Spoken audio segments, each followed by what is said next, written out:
ஆண்கள் எல்லாம் இந்த வீடியோவை பாக்குறீங்களோ இல்லையோ, பெண்கள் எல்லாம் கண்டிப்பா இந்த வீடியோ பார்க்கணும்.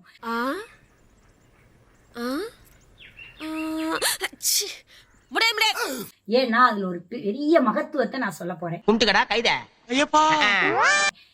இப்ப பாத்தீங்கன்னா பெண்கள் வந்து இப்பெல்லாம் எல்லாருமே சுடிதார் போடுறது ரொம்ப வசதியா இருக்கு, டாப் ஜீன்ஸ் போடுறது வசதியா இருக்கு, நம்ம மாறிட்டோம். ஆனா உண்மையிலேயே அந்த காலத்துலனா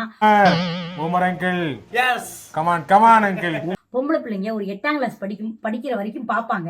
8ஆம் கிளாஸ்ல அந்த பொண்ணு வயசுக்கு வரலனா தாய்மாமனை வச்சு தண்ணி ஊத்துவாங்க. தண்ணி ஊத்தி என்ன பண்ணுவாங்கன்னா ஒரு தாவணியை வாங்கிட்டு வந்து கட்டி விடுவாங்க. அந்த பொண்ணு பெரிய மனுஷாவே இருக்காது, ஆனா மாமன் தாவணின்னு சொல்லி தாவணி வாங்கி போட்டுடுவாங்க. ஏன் அந்த தாவணி வாங்கி அந்த பெண் குழந்தைகளுக்கு போடுறாங்க அப்படின்னு சொன்னா, பொம்பளை பிள்ளைங்க ஒரு குட்டி பிள்ளையா இருக்கு, தண்டிக்கு கவுனு, பாவாடை சட்டை, பட்டு பாவாடை சட்டை அது மாதிரி போட்டிருக்குங்க, டைட்டா போட்டிருக்குங்க ட்ரெஸ்ஸு. கொஞ்ச நாள் கழிச்ச உடனே இந்த குழந்தைங்களுக்கு பருவம் வரும்போது கட்டாயம் பாவாடை தாவணி தான் கட்டணும்னு அந்த காலத்துல வச்சிருந்தாங்க. என்ன காரணம் அப்படின்னா, இந்த தாவணியை சொருகி பெண்களுக்கு இடுப்புல இடையில ஒரு இடைவெளி விடும்போது அந்த பெண்களுக்கு கர்ப்பப்பையில காற்று போக வர நல்லா இருக்கிறதுனால அந்த குழந்தைகளுக்கு மலட்டுத்தன்மை இல்லாம பெண் குழந்தைகள் தாயாகக்கூடிய எல்லா பக்குவத்துக்கும் சரியா பக்குவமாய் வந்துருங்க. அப்ப தாவணி போடுறது, சேலை கட்டுறது எல்லாமே திருமணத்திற்கு உகந்த ஆடை ஆபரணங்கள். ஆனா இன்னைக்கு பிள்ளைங்க எல்லாம் டைட்டு பேண்ட், டைட்டு ஜீன்ஸ் போடுங்க. அதே மாதிரி ஹீல்ஸ் போடுவாங்க. ஹீல்ஸ் போட்டா பொம்பளை பிள்ளைங்க அது ஃபேஷனு, மாடர்ன் ஹீல்ஸ் போடுறாங்க. அது எங்க பொம்மநாட்டிங்க சுதந்திரம். உண்மையிலே ஹீல்ஸ் போட போட என்ன ஆகும்னா பேக் பெயின் வந்துடும்.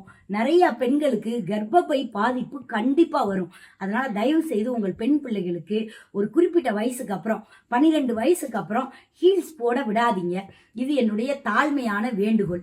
2வது பாத்தீங்கன்னா பொம்பளை பிள்ளைங்க வீட்டுல கொஞ்சம் திமிரா கால் மேல கால் போட்டு உட்காரும். நானே அப்படிதான் கால் மேல கால் போட்டு சின்ன பிள்ளைல உட்காருவேன். எங்க ஐயம்மானா யாருன்னா அப்பாவை பெத்த அம்மா, அப்பாவை பெத்த அப்பா ஐயப்பா, அப்பாவை பெத்த அம்மா ஐயம்மா. இந்த ஐயம்மா என்ன பண்ணுன்னா ஓடி வந்து என்னை சப்புன்னு அறைவாங்க. எதுக்கு ஐயம்மா என்னை அறையிறீங்க அப்படின்பேன்.